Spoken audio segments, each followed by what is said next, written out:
Pronto. Pessoal, hoje a gente vai dar continuidade naquela aula lá de cirúrgica que a gente começou a falar sobre instrumentais cirúrgicos, ok? Eu lembro que a gente já tinha começado a falar de algumas coisas, né? Então, assim, só para revisar, que nós temos vários tempos cirúrgicos e os instrumentais são com base nesses tempos cirúrgicos, ok?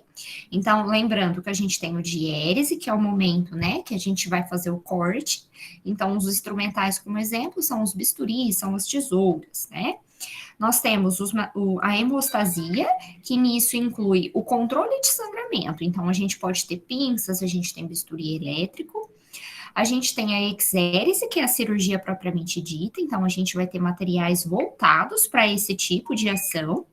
E a gente tem a síntese, que é a união dos tecidos. E para isso, a gente tem os porta-agulhas, a gente tem os fios e por aí vai, tá? Bom, e no momento de arrumar a mesa cirúrgica, quem lembra, pessoal, como que a gente faz a organização de uma mesa cirúrgica? Quem lembra, mais ou menos? Colocando as pinças da mesma família juntas, né? Do menor para o maior, Isso. com os materiais estéreos, né?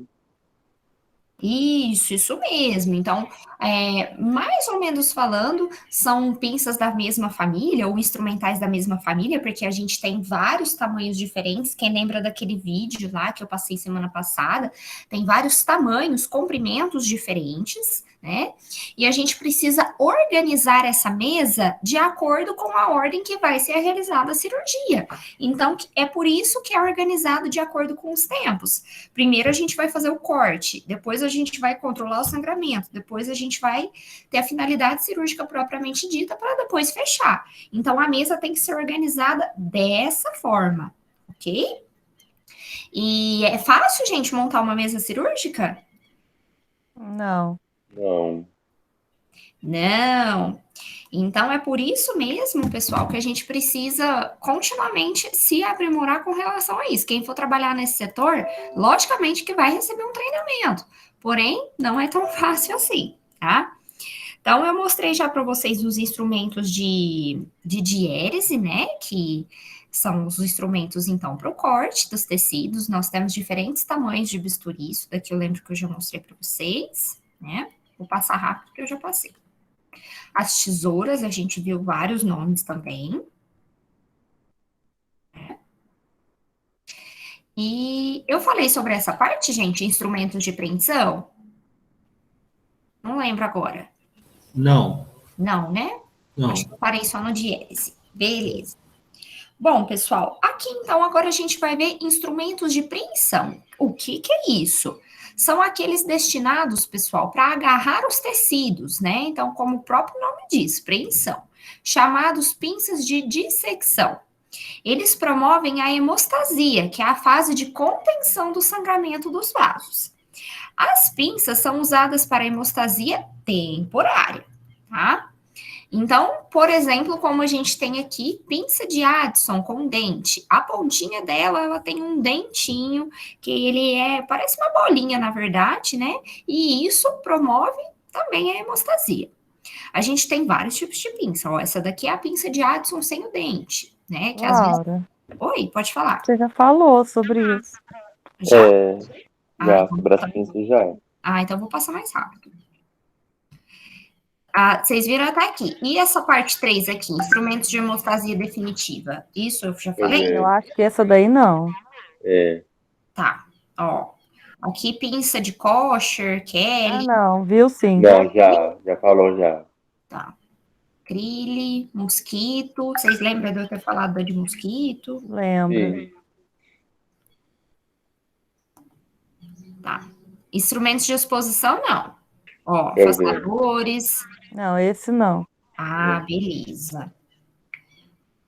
Bom, pessoal, então agora a gente vai ver instrumentos de exposição, né? Então, olhem só o que a gente tem. Constituem-se de afastadores, instrumentos mecânicos para afastar os tecidos seccionados, expondo os planos anatômicos ou órgãos subjacentes, tá? Então, a gente tem aqui, por exemplo, um exemplo, afastador de Faralbef, que é usado para afastamento de pele ou tecido subcutâneo, ou em músculos em plano superficial, não é nem algo assim mais profundo. Então, como vocês podem ver, é um afastador mais delicadinho, né? Gente, qual que seria a função de um afastador? Afastar a pele, os membros. Isso, afastar a pele, beleza, mas por que precisaria usar de um instrumento desse dentro de uma operação? Para ter uma melhor visão, professora, do campo, né, dos Isso, órgãos. uma melhor visão, expor, na verdade, aonde vai ser realizado aquele procedimento, né? Exatamente. Então, a gente tem vários tipos de afastadores, tá, pessoal? Esses daqui, então, é para um tecido mais superficial, tá? Aí a gente tem também o afastador de Langerbeck. Esses nomes é tudo diferente, viu? Esse tipo de afastador, pessoal, olhem só, mesmo uso do anterior, ele é para tecidos mais superficiais. Ele tem o cabo longo, né, para atingir, às vezes, uma força maior. Ele até atinge uns planos, os tecidos um pouco mais profundos, tá? Afastador de Doyen. Mesmo formato também do anterior, só que com uma superfície bem maior de afastamento. Então, ele pega maior tecidos. Ele geralmente é usado muito para cavidades abdominais, tá?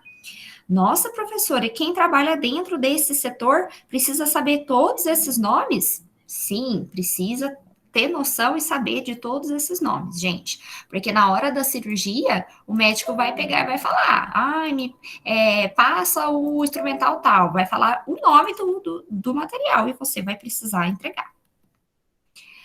Afastador de Volkmann.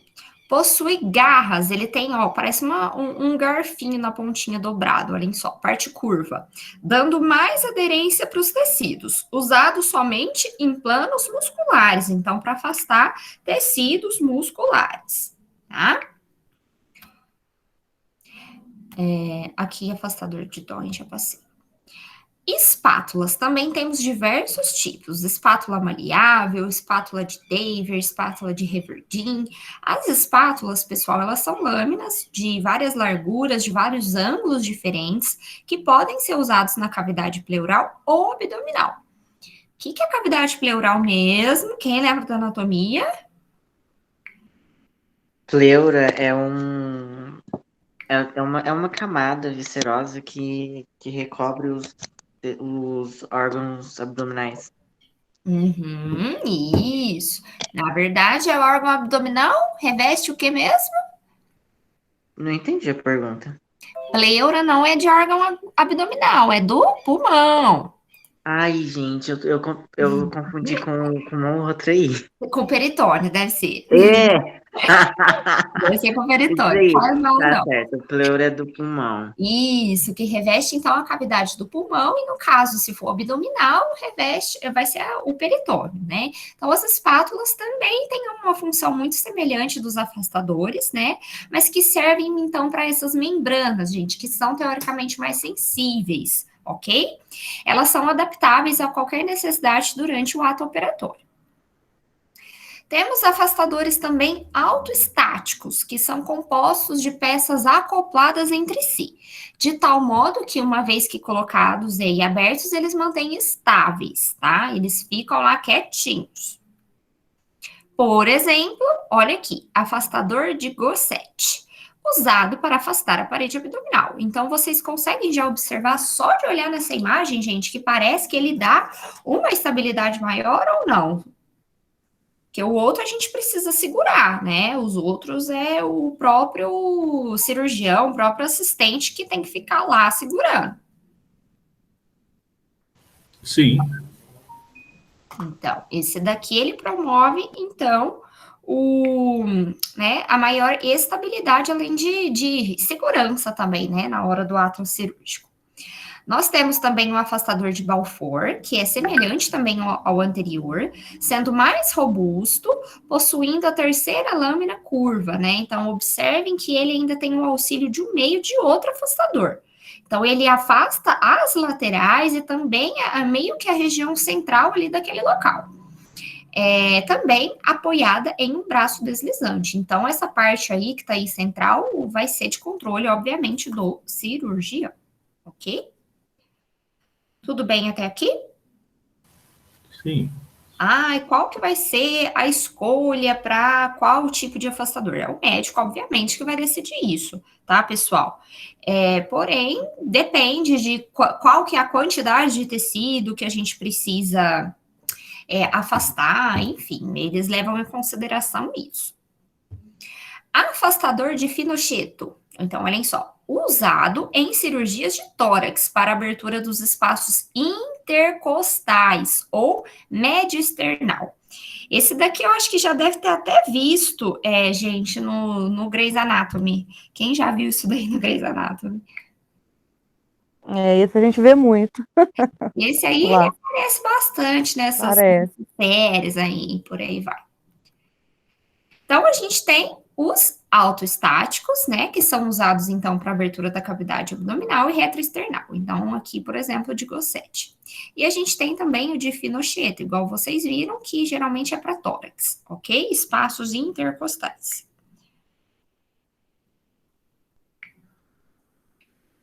Temos os dinâmicos também, os afastadores dinâmicos, que eles são usados para separação e abertura do campo operatório, tá, gente? Em diversas áreas do corpo. Então, conforme o cirurgião ele vai tendo a secção dos tecidos, expondo os tecidos, ele vai usando esses afastadores, tá? Que são mais simples, né?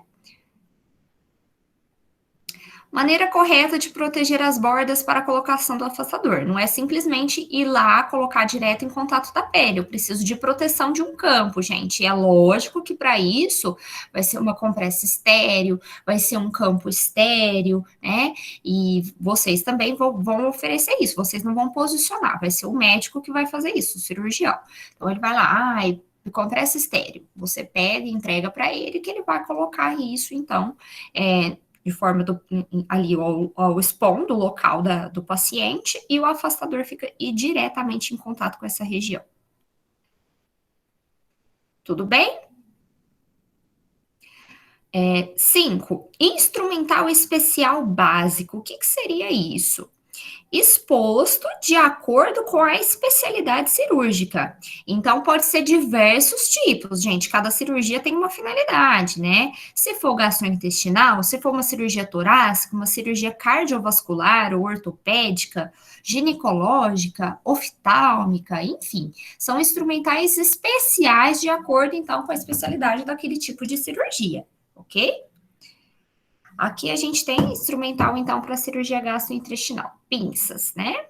Então, olhem só, a gente tem algumas pinças muito utilizadas, pinças intestinais, pinças de preensão atraumáticas, né? O que seriam atraumáticas? Elas só fazem a preensão, elas não têm um risco de lesionar, causar um tipo de traumatismo naquele tecido.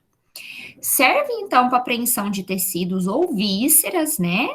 Tendo a superfície plana, ampla, de contato com a ranhura, né? Então, elas servem apenas para segurar. Então, observem que a gente tem vários tipos dessas pinças, né?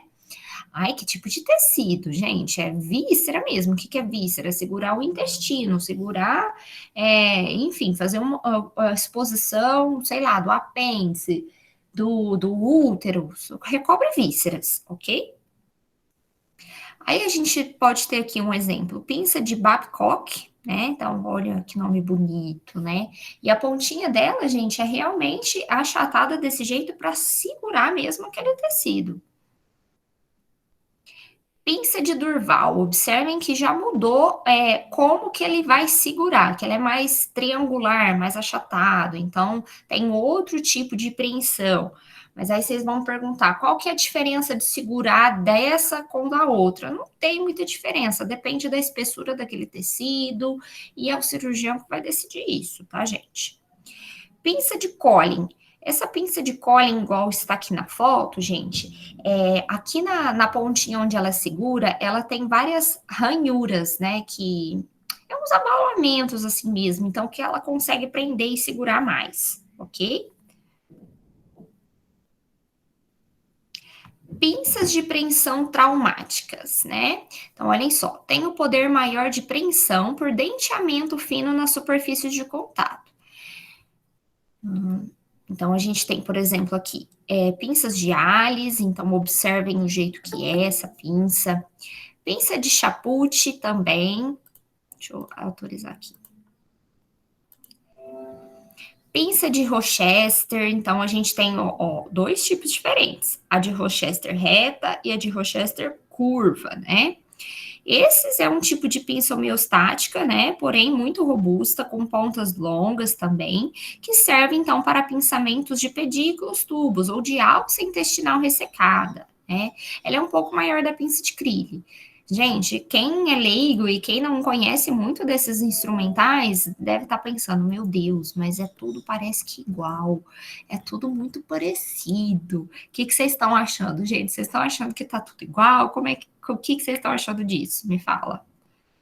É bem parecido mesmo, Laura. A diferença é a ponta, né? É o que você tem que prestar atenção. É Um bem é mais parecido. fina, o outro é mais, né? Exatamente. O que muda é a ponta, ou o ângulo, ou a superfície, né, de angulação, né, que às vezes é comprida, às vezes é curta. Então, elas são muito parecidas. Então, por isso que tem que estudar pra caramba, gente. Pinças de Não campo. dá para ser instrumentador, não. Larga de mão. O Ricardo que queria, né? O Ricardo ainda tá Acho firme. que ele desistiu, Eu? coitado. Não, desistiu não. Pinças de campo, Bacaus, Jones e Doyen. Nossa, eu adorei esses nomes, né, gente? Olhem só. Tem Ainda pontas tem uns nomes para agudas, ajudar. tem os nomes. Tem pontas agudas ou dentes para fixar os campos à pele, prender os campos entre si ou fixar objetos nos campos, né? Então, por exemplo, aqui a pinça de Bacaus, essa daqui provavelmente vocês já devem ter visto. Alguém já viu isso no estágio, gente? Não, professora. Não, ainda não. Então, como o próprio nome diz, gente, essas aqui, elas servem somente para fixar os campos à pele. Então, elas não entram dentro lá do tecido, tá? Então, observem aqui que na hora da cirurgia vai expor só essa pequena área ali, que eu acho que isso é a coluna. Eu acho que o paciente está de costas nessa foto. Então, ele serviu só para prender o campo estéreo, tá? Essa daqui é fácil, Bacausa. A pontinha dela é a mais diferente. Pinça de campo Jones também tem o mesmo princípio, gente, fixar campo. Então, olha que ela é mais diferente do que a outra. Pinça Doyen também é mais diferente ainda, igual tá aqui na fotinha. Bom, seguindo então, tá? Então, a gente viu todos os instrumentais, né? Então, observem que aqui, por exemplo, essas de Babcock, essas de preensão, até mesmo os afastadores, são instrumentais especiais, tá, gente? Então, de acordo com cada cirurgia, se é uma cirurgia gastrointestinal, se é uma cirurgia ginecológica, aí vai ser uma modalidade diferente desses instrumentais, tá? A gente tem, então, as pinças de campo, que servem só para segurar. E depois que já fez a cirurgia propriamente dita, é lógico que a pinça de campo vai ser antes de fazer qualquer coisa que saiu fora de ordem. No final, depois de realizar tudo, qual que é a última fase, o último tempo cirúrgico? É a síntese, né? Então, a gente vai ver os instrumentais para isso. Destina-se para fechamento da ferida cirúrgica, né? Representado basicamente pelas agulhas de sutura, porta-agulhas e principalmente pelos fios cirúrgicos, grampos e fitas adesivas de pele. Então, a gente tem aqui agora fios absorvíveis, né, que podem ser biológicos ou sintéticos, e tem também os fios não absorvíveis. E aí, gente, qual que é a diferença?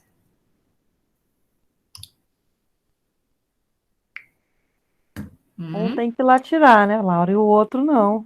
Isso, é esse princípio básico, gente. Um vai absorver, outro não vai, né? E dentre dos absorvíveis, tem o biológico e tem o sintético, tá? Então, olhem só. Os fios absorvíveis, portanto, são assimilados, são absorvidos pelo tecido aonde são implantados, né? são utilizados em estruturas internas, mais utilizados em estruturas internas. Ai, professora, mas eu fiz uma cirurgia tal que eu levei um ponto por fora que não precisou tirar. Sim, gente, tem. Hoje a gente está tendo mais esse avanço que nem para pontos externos, né? Eles estão mais colocando os fios não absorvíveis. Mas, né, depende da estrutura do local, se tem essa condição, enfim. Os de origem animal, Professora, pode falar. mesmo, por exemplo, o cirurgião ali usando esse fio absorvível pelo organismo, ele Uhum. pode ser retirado também? Não, depende, ele é mais difícil. Se for o fio mesmo, aí dependendo do período, se for um período curto, pode. Só que a partir do momento que o corpo já começou a absorver, assimilar aquele material, aí não tem jeito mais, tá? Se for no início, por exemplo, da cirurgia, logo no começo do pós-operatório, né? Aí é até possível. Se tratar de uma cola, por exemplo, cola cirúrgica, aí não dá, não. A não ser que você realmente lesione o tecido para isso, tá? Por exemplo, a minha cirurgia, eu tive um pós-operatório tardio. Eu Uhum. demorei praticamente um ano para tirar 18 pontos. Só que o último, a médica não tirou. Ela deixou para o organismo absorver. Ah, mas era então um ponto que era absorvível. Ah, professora, por ela ter deixado, eu vou deduzir que sim. Por isso que eu te perguntei se mesmo sendo absorvível, se tira, entende? Hum, Pelo que você está me falando, eu acho que não era um fio absorvível, não, porque se ela tinha a primeira intenção de tirar, ela tinha a intenção no momento de tirar, não era? Sim, sim. Então, não. O que acontece é que, por exemplo, devido à situação que você estava, o corpo acaba absorvendo aquilo mais como um corpo estranho e ele próprio dá conta de se eliminar daquele objeto, daquele produto, entendeu? Mas, assim, se é um ponto absorvível, uma sutura, um fio que o próprio corpo vai absorver, eles, obviamente, tem risco, sim, de deiscência, que né, tirar, enfim, romper aquele ponto. Mas isso depende se o paciente fizer esforço, né, se for no início, porque a partir do momento que já está cicatrizando, é muito difícil de acontecer. Agora, para um fio não absorvível, pode acontecer, sim, do corpo absorver e ele próprio eliminar de outra forma, tá? Igual Nossa. a gente Entendi. já viu em alguns exemplos de paciente que some o ponto, sei lá, absorve o ponto que na verdade era para tirar. Acontece essa situação. Pode falar, Elaine. E quanto tempo demora para o corpo absorver esses pontos? Depende de qual localização que foi, de qual tipo de tecido que foi, né? Mas pode Depende. demorar um ano, igual o Kleber está falando, que demorou Não, um ano para não, tirar não, ponto. não. Aí isso não. Mesmo se for uma cirurgia, né? Vou pôr uma cesárea, né, gente? Que é muito. Expõe tecidos profundos, faz a sutura desses tecidos profundos, né? Isso demora coisa de 20 dias para cicatrizar. E a parte externa, né? A sutura externa, ela demora também cerca aí de 10 dias para poder fechar. É lógico que a cicatrização completa vai demorar um pouco mais, tanto que a pele fica em volta, fica bem vermelhinha, né? Igual vocês já observaram, mas isso, a pele mesmo, para ela voltar, é coisa de alguns meses, uns 3 meses. Mas até lá o tecido já tá cicatrizado, né? Elaine, eu acho que vai muito de cirurgia para cirurgia. No meu caso, por exemplo, eu operei no dia 5 de agosto de 2019 e fui começar a tirar ponto no dia 5 de dezembro. Entendeu? Então, tipo, eu esperei 4 meses para começar a tirar ponto, para você ter noção. Então, certo, deve ser cirurgia mesmo, né? O Kleber, Acho que vai você teve muito alguma cirurgia para outra cirurgia. complicação do porquê que demorou tudo isso? Professora, no início, os 3, 4 primeiros meses, que foi o tempo que eu precisei esperar para tirar o ponto, eu tive 2 pontos que começou a bambear. Aí a minha médica pediu um repouso absoluto, mesmo sem sentir dor nem nada, eu tive que fazer um repouso absoluto para esses pontos firmar, né, sozinho, porque se a gente faz muito esforço, a pressão sanguínea aumenta, né, a circulação Uhum, é promovida e aumenta aí a pressão. Então, uhum. isso ia fazendo que os pontos ali ia abrindo, né, literalmente. Mas eu não sei se foi especificamente por causa disso, porque desde o início da minha cirurgia foi explicado que eu iria começar a tirar ponto só depois de 4 meses. Aí, dentro desses 4 meses, eu demorei mais um pouco, né, até completar um ano para tirar os 18 pontos e no final ficar um só. Nossa, é. É que também era uma cirurgia mais delicada, né, Kleber? E você estava numa situação, acho que mais delicada. Você já tinha feito cirurgias anteriores, né? Isso também conta, tá? Sim, eu já tinha feito 3 procedimentos cirúrgicos e Não. esse transplante foi o quarto e último, se Deus quiser. Ah, não. Então, isso também leva em consideração, tá, gente? Depois, se vocês quiserem, só para matar a curiosidade, eu tenho foto do meu olho todo com os pontinhos lá. Eu posso mandar para vocês verem, Ah, manda sim, que a gente quer ver. tá? Manda lá, amigo. Ah, e se você tiver. Ah, é que você tá pelo celular, né? Ah, eu tô pelo celular. Não tem problema, depois você manda lá pra gente. Eu mando. Obrigada. Bom, pessoal, então tudo isso, obviamente, vai depender do perfil do paciente, da condição, se ele tem alguma já comorbidade, da cirurgia e por aí vai. Mas voltando a falar sobre os fios absorvíveis, a gente tem então os de origem animal, que são. Qual que é a diferença, gente? Eles são fagocitados, eles são absorvíveis por meio de uma atividade enzimática durante a cicatrização. Então, as nossas próprias enzimas, elas fagocitam, elas comem, absorvem esse ponto por meio disso. E nós temos os de origem sintética, que eles são hidrolisados, eles são absorvíveis, gente, porque eles meio que se dissolvem por conta de uma reação das moléculas de água dos líquidos do nosso corpo que vão se degradando ao pouco. E a partir daí eles vão sendo absorvíveis, assimilados pelos tecidos na cicatrização. Então aqui a diferença é que eles meio que são dissolvidos por conta dos nossos próprios líquidos corporais e os de origem animal, o nosso próprio corpo dá conta de ir lá fagocitar por meio das enzimas. Os de origem animal, vou falar deles primeiro, né? São conhecidos como Kagut. Já ouviram esse nome? Não. Kagut. Olhem só. Nome de origem inglesa, que quer dizer intestino de gato. Mas calma lá, gente. Não usa esse material, tá? Não é do intestino do gato, não, tá? É uma fibra natural de grande elasticidade, tá? E tenacidade. Tem um impacto necessário que leva à ruptura, logicamente, né? Se o paciente fizer esforço. Só que ela é preparada com um dos intestinos, normalmente de bovinos e suínos, tá? Então não é de gato, mas é de porco e de vaca, tá? Podem ser simples ou cromados. O Kagut simples, agora vocês já sabem que Kagut, então, é o fio absorvível de origem animal, tá? Ele é indicado para tecidos de rápida cicatrização, com absorção total em 2 a 3 semanas. Então, olhem só. E a gente tem o Kagut cromado, que ele, devido à impregnação de sais de ácido crômico, é totalmente absorvível em 6 meses. Então, ele demora um pouco mais. Ah, quer dizer que antes desse período tem a chance de ruptura? Sim, gente, só que não é tão simples assim para romper, tá?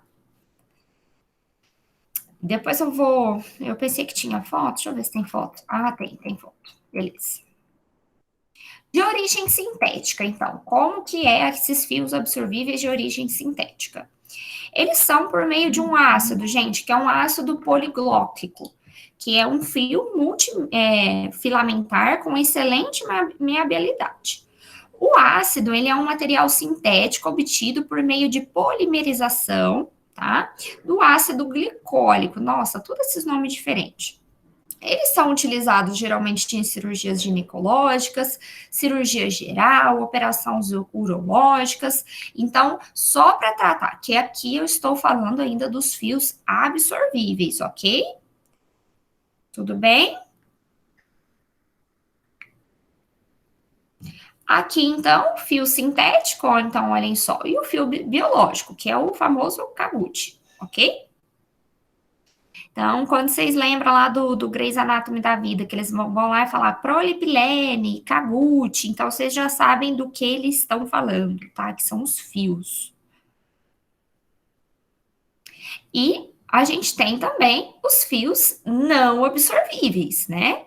São aqueles que permanecem encapsulados. O que é isso? Envolvidos por um tecido fibroso nas estruturas internas e nas suturas de pele. Eles devem ser removidos geralmente entre o 7º e o 10º dia de pós-operatório, tá? Utilizados mais em estruturas da parte da epiderme. Por quê? Porque tem que tirar, gente. Se eles não são absorvíveis, a gente precisa tirar. Então, já pensou se fosse utilizado esses fios na parte interna? Ia ter que abrir, não faz sentido. Ia ter que abrir o tecido, aí não adianta, né? Por isso que é mais na parte externa da pele. Eles também podem ser de origem animal, como a seda. A gente tem fio de seda. Lembrando que mesmo sendo de origem animal, ele não é absorvível pelo nosso corpo. Ok? De origem vegetal, como algodão e linho, de origem sintética, como nylon, perlon ou poliéster, e ainda de origem mineral, como fio de aço, que também existe, tá? Então, a gente tem, por exemplo, nylon, ó, uma seda, que tem vários tamanhos e espessuras diferentes, tá? Ó, 3.0, esse daqui igual tá na foto. Tudo bem? Tô tentando lembrar o que eles falam lá no Grey's Anatomy, gente, quando eles pedem o fio. Que nome que eles mais falam? Alguém lembra? Quem aqui assiste?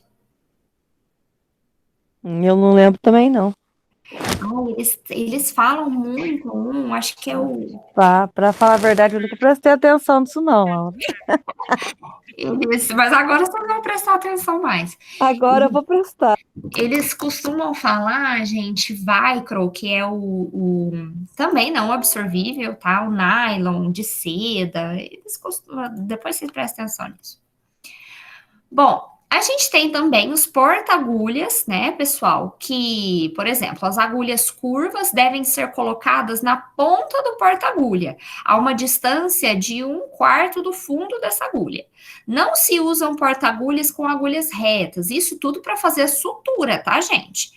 Quando são usados para fazer os pontos ou para atar os nós cirúrgicos, devem ser seguros, como tesouras ou na palma da mão, tá? A gente tem partes, alça, né, catraca, articulação e a ponta. Então, aqui, por exemplo, o porta-agulha, que vai ser colocado nessa região para o fio ajudar lá depois a fazer a sutura, né? Isso daqui mostra no Grey's Anatomy. Então, ó, os porta-agulhas, por exemplo, a gente tem o de Mayo, né, o Egar, o de Mathieu e de Olsen Egar, que também é um tipo de porta-agulha. Então, olhem só. Olhem nessa... Pode falar. Não é nada não, professor. Não? Nessa última imagem, gente, dá para ver que, ó, segura aqui a agulha e nessa partinha aqui de cima dessa última foto, ó, o fio ele vai ficar aqui nessa região. E aí o médico vai fazer a sutura com o uso desses porta-agulhas. Ele não faz a sutura, gente, na mão, tá? Só com essa agulha e com o fio, não é nada na mão. É tudo com o porta-agulha. Beleza?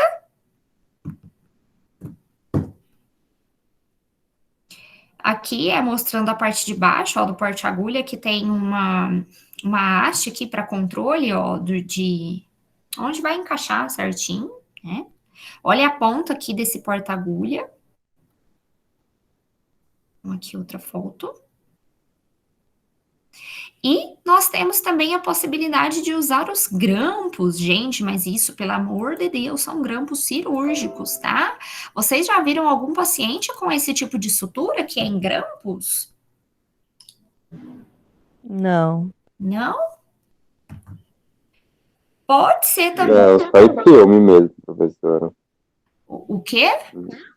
Acho que só vi só pela internet mesmo. Pela internet mesmo? Tá. É, Não, ele também é utilizado, tá, pessoal? Mas obviamente que para isso depende da instituição ter esse tipo de equipamento, tá? Qual que é a diferença, né? Eu já vi os poucos pacientes que eu vi com grampo cirúrgico foi na região do tórax. Então, depois para o fechamento, por exemplo, de uma cirurgia cardiotorácica, tá? Que eu já vi bastante utilizar disso.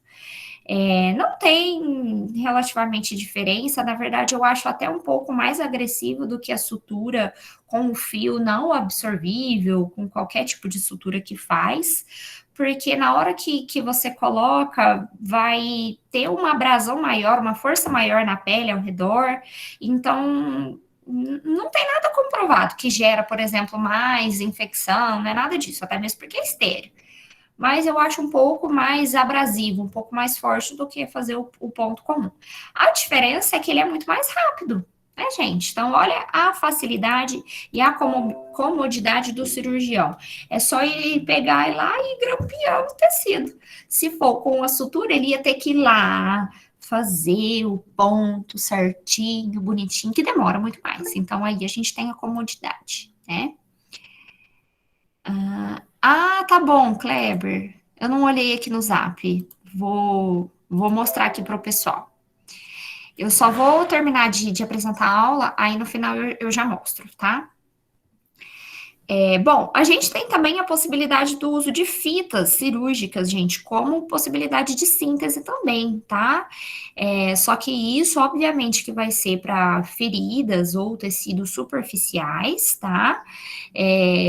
Lógico que se for um procedimento muito invasivo, que abrange tecidos mais profundos, aí a gente não utiliza essas fitas, ok?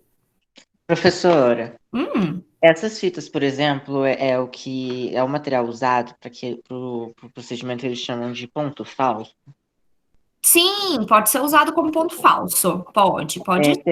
Teve uma vez que eu caí e cortei o cotovelo. Ele cortou assim de fora a fora. E foi usado a fita para fazer o ponto falso, imobilizou ali. E me explicaram que não ia usar linha, né, para fazer o ponto, por ter uma. Como que explica? Por dobrar ali, né? E ter um movimento ali naquela região, ia arrebentar e não ia parar. Aí colocaram fita. Sim. É muito utilizado para o ponto falso, seja para qualquer tipo de procedimento que precisa fazer, mas precisa ser um tecido, obviamente, gente, um pouco mais superficial, tá? Porque não dá para a gente ir lá fazer uma cirurgia cardíaca e querer fazer a síntese com essas fitas cirúrgicas, né? É mesmo na parte externa. Então, são para tecidos mais superficiais, ok? E eles também têm que ter o cuidado, porque na medida que o paciente for se movimentando, às vezes pode até mexer no movimento, né? Fazer aquele tecido meio que abrir mais, e aí causar deiscência, aí que a gente tem um problema, que a cicatrização não vai ser efetiva. E aí corre o risco ainda desse paciente ter a cicatrização de segunda intenção. Vocês lembram quando eu passei sobre ferida operatória? Aquela cicatrização de segunda intenção que demora mais para fechar, que fica aquela cicatriz feia, né? E ainda, dependendo do caso, vocês lembram da de terceira intenção, que quando vai lá, rompeu, mas aí tentou fechar, abriu de novo, tá? E precisa fazer enxerto, enfim. Mas isso, gente, só para falar para vocês de maneiras diferentes de cicatrização, tá? Aqui a gente tem as agulhas de sutura, então olhem só, esses fios, tá, pessoal? Eles já vêm acompanhados então dessas agulhas. Eu tenho vários tamanhos diferentes, então observem de maiores, mais grossos, enfim. E é o médico que vai lá passar, me dá, por exemplo, o nylon 4.0, então ele está se referindo a esse tipo de tamanho de agulha. Algumas cirurgias, elas meio que já vêm padronizadas, tá? O tipo de agulha que vai ser necessário para sutura depois. Mas você sempre deixa umas três opções aí de tamanhos diferentes de agulha, porque vai saber qual que ele vai querer usar, tá? Mas isso meio que já vem pronto de cada cirurgia, tá? Então, olhem aqui nessa última foto, gente. A gente tem o porta-agulha, a agulha, né? Aqui a gente tem outro instrumento, que é um instrumento de preensão, que ele tá lá segurando o tecido para poder fazer essa sutura, ok? Outros instrumentais, o que mais que a gente tem, então, disponível, né? Então, olhem que a gente tem outros tipos de materiais de instrumento. Esses aqui são os materiais as pinças, igual eu mostrei no começo, que podemos usar, inclusive, para curativo. Se vocês lembram daquela aula do laboratório, né, que eu dei sobre os curativos, né, do pé diabético, tem kit de curativo pronto, gente, que vem com essas pinças para poder ajudar depois a fazer o procedimento. Pinças vasculares para hemostasia temporária, que eu já falei para vocês, são atraumáticas, porque possuem na superfície de contato com o vaso um denteamento, ela tem uns dentinhos, umas linhazinhas assim que dá para sentir se vocês passarem a mão. Quando a gente voltar, eu mostro para vocês que no laboratório tem algumas, tá? Então, elas fazem hemostasia e não lesionam os vasos, tá? A gente também tem outros tipos de materiais, ó, serra elétrica, tá? Que tem um tipo de lâmina que oscila e é usado para a secção do externo. Onde que é o externo, gente? O externo, professor, é um osso que tem no final das costelas, na ligação das costelas, é isso? Isso, une aqui a parte torácica das costelas. Muito bem, tá? Aí a gente tem a serra elétrica, então, que pode ser usada para múltiplas finalidades, tá? Usada, dependendo da lâmina, logicamente, para a área external, mas a gente tem para procedimentos cirúrgicos do crânio, para obter acesso às meninges ou massa encefálica, enfim. E é lógico que isso é tudo estéreo, tá, gente? Serra de Gigli. Olhem só o jeito que é essa serra.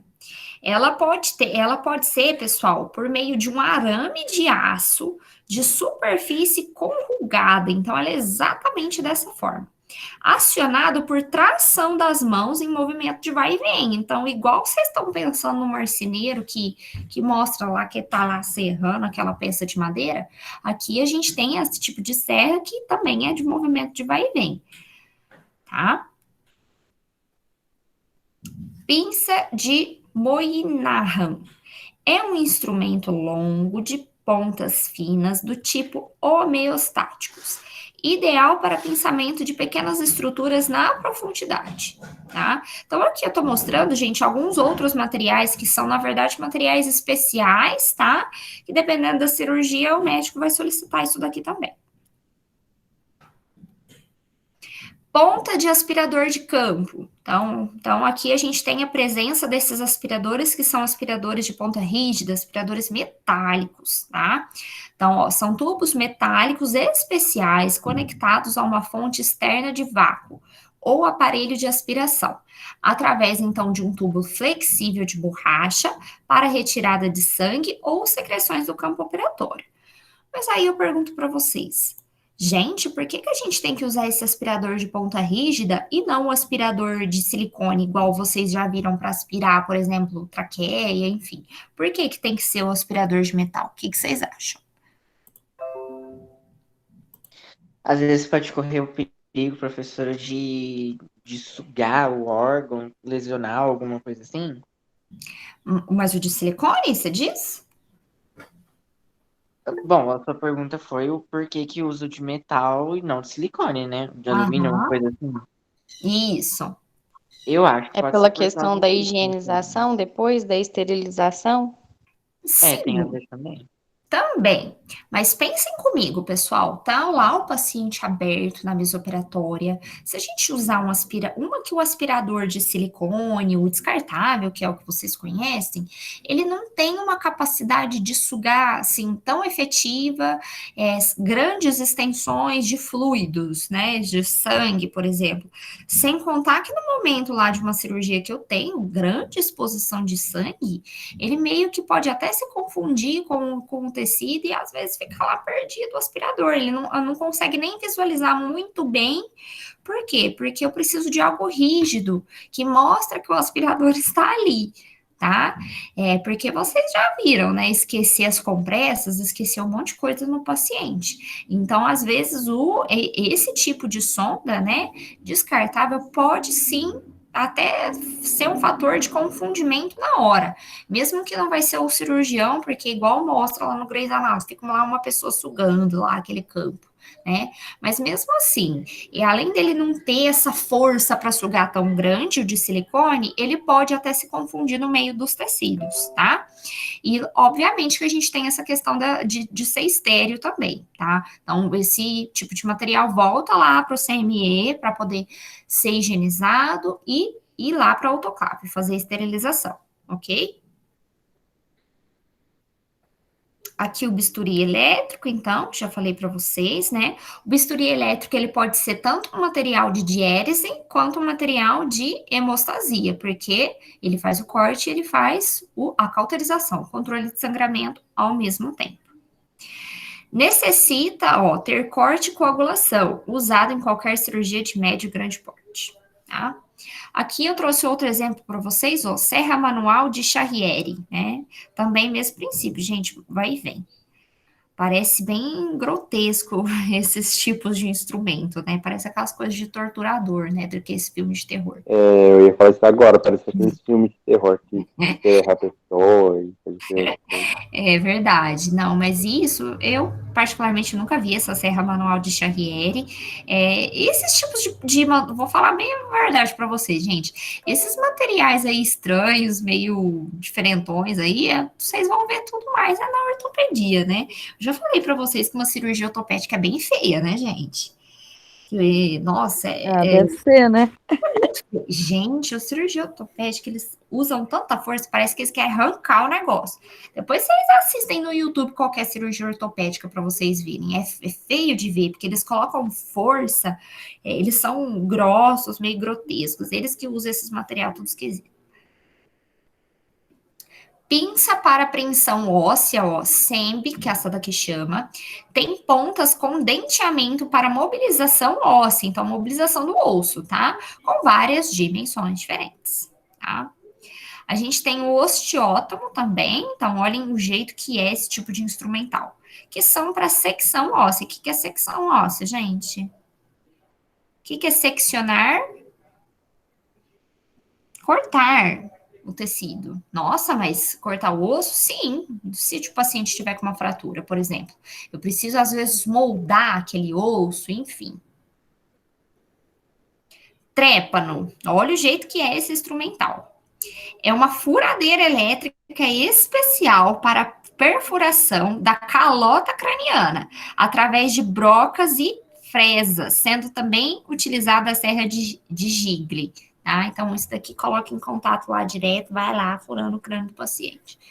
Isso daqui tudo também parece coisa de filmes de terror, né? Mas isso daqui existe bastante. Afastador de Weightliner. É autoestático, possuindo garras para aplicação da pele e músculos, ok?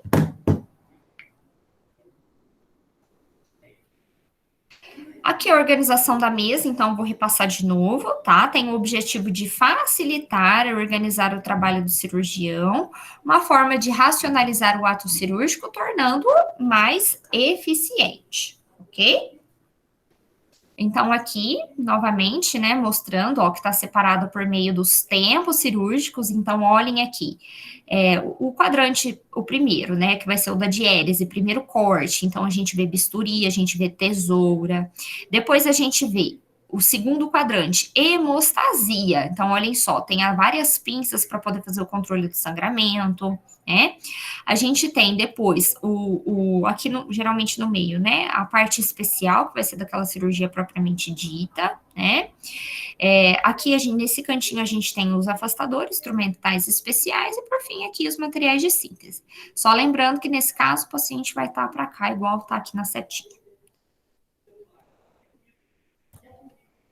Então, aqui, novamente, de novo, mostrando, né, do ponto de vista aqui do paciente.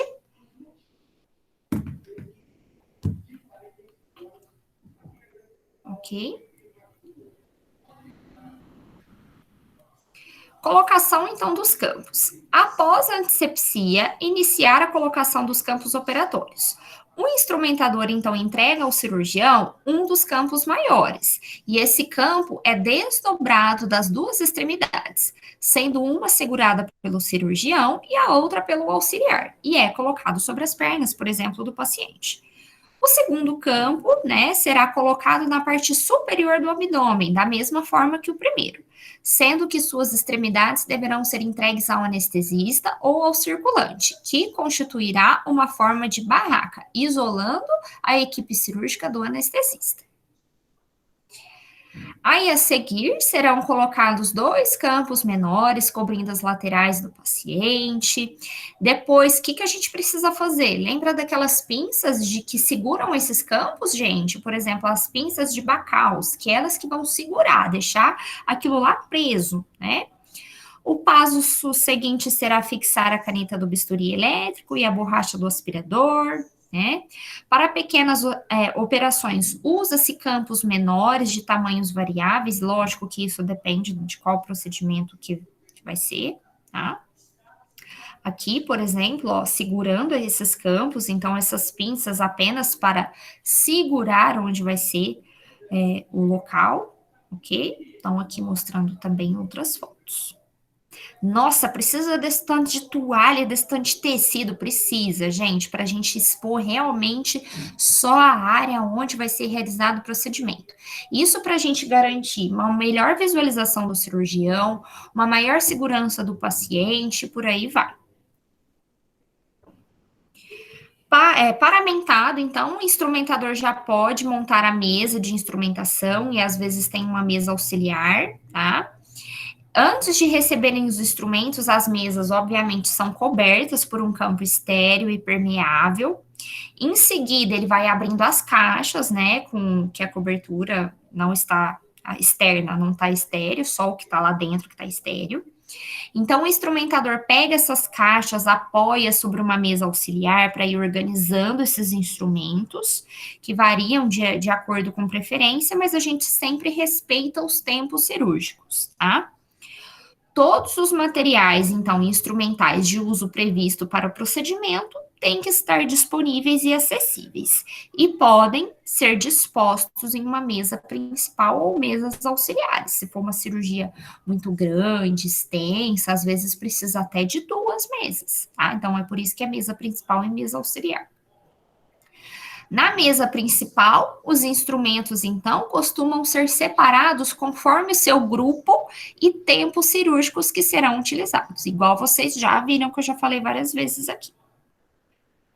Então, aqui a gente tem a separação em quadrantes. Mesa cirúrgica, então, aqui todos os tempos cirúrgicos. E na mesa auxiliar, qual tipo de equipamentos ou materiais a gente usa, pessoal? Vai ser os materiais, às vezes, os instrumentais a mais que precisam, os fios a mais, de tamanhos diferentes. Isso é de preferência do profissional para estar organizando, ok? Tudo bem, gente? Muito difícil? Aqui na prova. Um pouquinho, né, Laura? Gente, instrumentais, eu não vou pedir nada desses nomes, não, tá? Eu nem lembro agora, que eu já até fiz a prova. Obrigada. Tá bem. A única coisa que eu Você fiz já a fez a prova... nossa prova, Laura? Oi? Você já fez a nossa prova? Já, nem lembro quando que eu fiz, eu tô meio desorientada. Acho que eu fiz mês passado. Deve ter feito em janeiro. Não. Gente, não vou cobrar esses nomes, tá? A única coisa que precisa saber é que a organização e montagem de uma mesa é segundo os tempos cirúrgicos. Aí os tempos cirúrgicos vocês lembram, né? Não. Isso a gente lembra. Se não lembra, tempo cirúrgico. Ai, meu Deus. mas eu não vou cobrar nada desses nomes, porque até mesmo porque isso é muito específico, gente. Eu acabei de dar aula aqui agora, tenho certeza que vocês não lembram da metade dos nomes que eu falei, que eram os nomes tudo estranhos. Não, nenhum. Então, isso é mais para vocês conhecerem quais instrumentos que tem disponíveis e, obviamente, que quem trabalhar nesse setor de instrumentador vai receber um treinamento, tem que estudar também bastante a parte para isso. E para ter certeza que você não quer trabalhar nesse setor, né? Só para isso, essa aula. Não, não é assim, não. Eu já falei que tem vantagens, né, pessoal? É muito tranquilo. Você pegando o jeito ali de quais instrumentais, se aprendendo, gente, na verdade, é até Não, muito mas bom. tem que ser tranquilo mesmo. Imagina se fosse agitado, você tá perdido, questão de nome aí. Você ia pirar. Agora, o problema é que tem que saber, porque imagina se na hora você tá lá ajudando a instrumentar aquela cirurgia e de repente você esquece que você não colocou aquele material lá na mesa. Ou o médico te pede e você não sabe qual que é o instrumento, também fica feio, né? Não, aí é para correr, porque ou o médico vai pedir para você nunca mais entrar naquela cirurgia, ou então você vai ser mandado embora. Então, a gente tem isso também, né? Bom, pessoal, a aula de hoje, então, era isso, mostrar sobre esses instrumentais para vocês. Eu já mandei essa aula aqui no grupo. Deixa eu pensar aqui. Gente, teoricamente, deixa eu ver que dia que é hoje. Hoje é dia 8. Se voltar semana que vem, a gente vai para laboratório. Senão, a gente vê que. Tomara Deus que volte, professora. Nossa. Vamos ver, né? Se não, a gente organiza tudo de novo, a gente vê o que a gente faz. Ok? Alguém tem mais alguma dúvida? Quer falar mais alguma coisa? Que dia é a prova, professora? Deixa eu ver aqui no calendário, peraí. Acho que é dia 29, Cléber. Dia 29, isso mesmo. Obrigado,